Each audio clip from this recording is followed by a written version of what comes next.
Welcome, runners. Today we're going to dive into the top three most common injuries that plague runners and, more importantly, how to prevent and treat them. Hey, everyone. I'm Coach Ted, and welcome to the Stride and Field channel, your go to channel for everything running, including track and field, news, running advice, and upcoming events. Running is an amazing way to stay fit and relieve stress, but it does come with its risks. Let's jump into the top three injuries that most runners might face during their running career, which is, for the most part, I would say shin splints, runner's knee, and plantar fasciitis. Later on, we'll talk about other injuries. That's another video. But before we get started, be sure to like and subscribe to this video.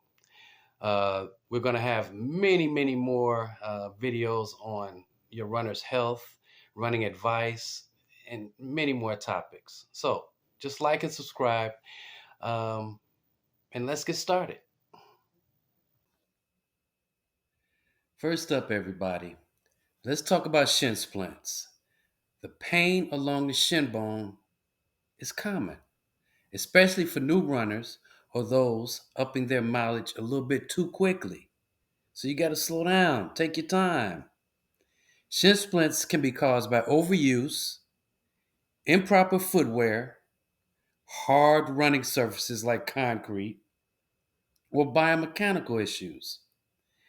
But the good thing is you can prevent this mess. Invest in good quality running shoes with good support and cushioning. You need some shock absorbers, okay? Replace them every, say, 300 to 500 miles.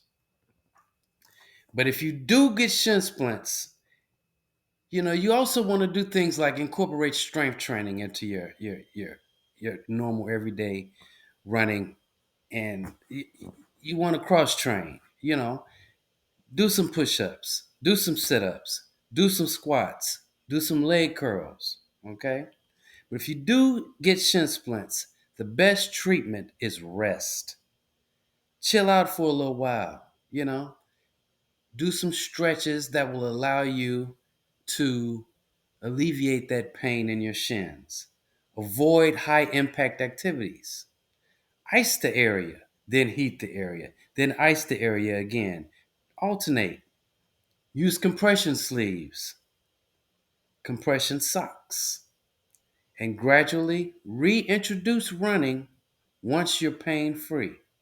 I got a little video I need you to watch.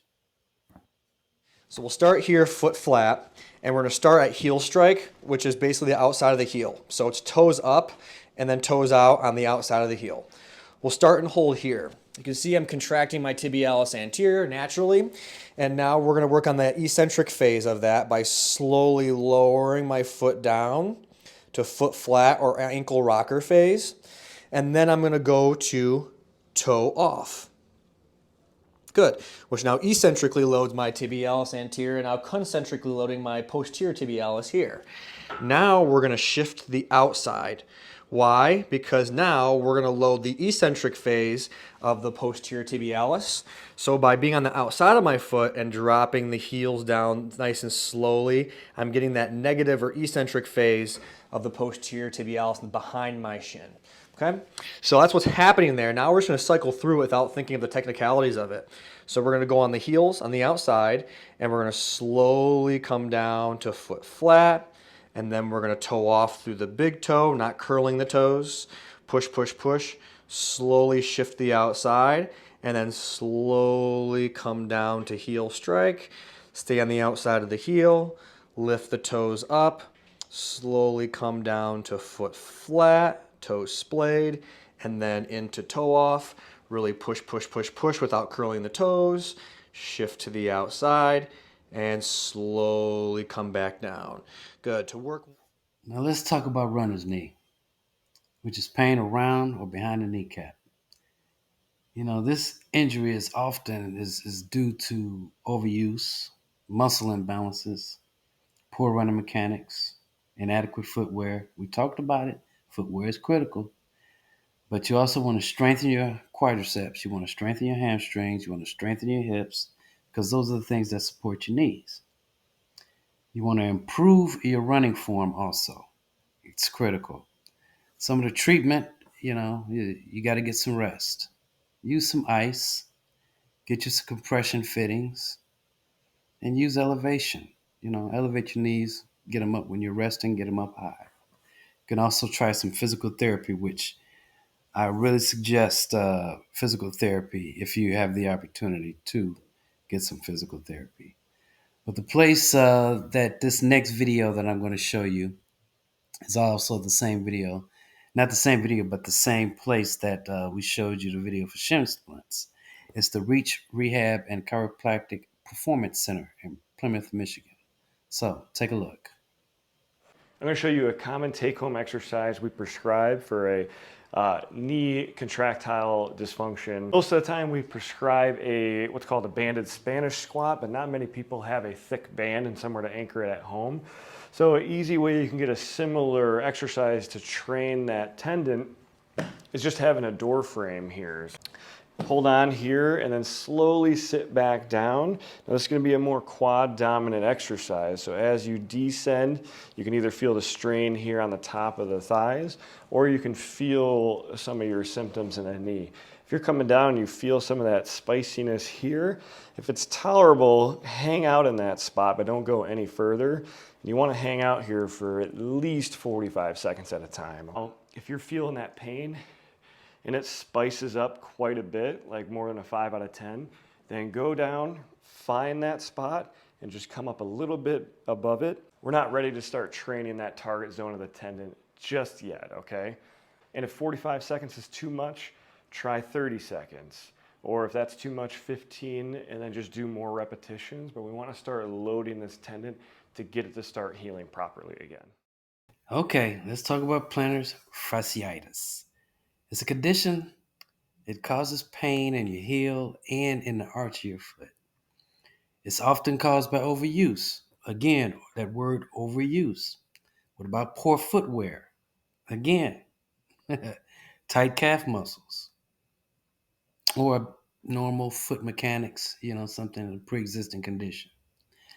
You could prevent plantar fasciitis by just getting some shoes with good arch support and good cushioning. Again, shock absorbers.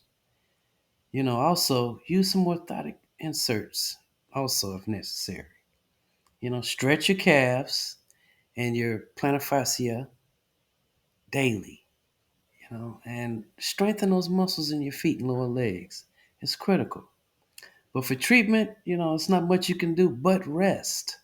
Rest and stay away from any activities that would aggravate it.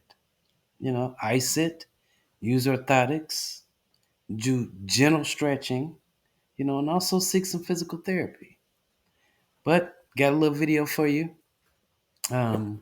This little video that I got for you is a pretty good video to show you generally what you should do daily to alleviate this, this type of pain. So take a look. Using the tennis ball to lightly release tension underneath the foot, paying particular attention to the arch and the midfoot. Progress with some heel raises, raising up on the count of 3, holding for 2 seconds, then slowly lowering. Progressing with a towel underneath your toes, remembering that low levels of pain are to be expected. If you imagine a pain scale between 0 and 10, try to keep your pain levels below a 4 out of 10. Use these stretches to lightly release and help with flexibility around the supporting structures. If you have any questions about these exercises or what we do here at Sundial, then follow the links below to our web and social media pages. We'd love to hear from you. Coach Ted here. Thank you for watching my video. A few things you want to take from this video. 1, make sure you stay healthy. You can't run if you're not healthy, right?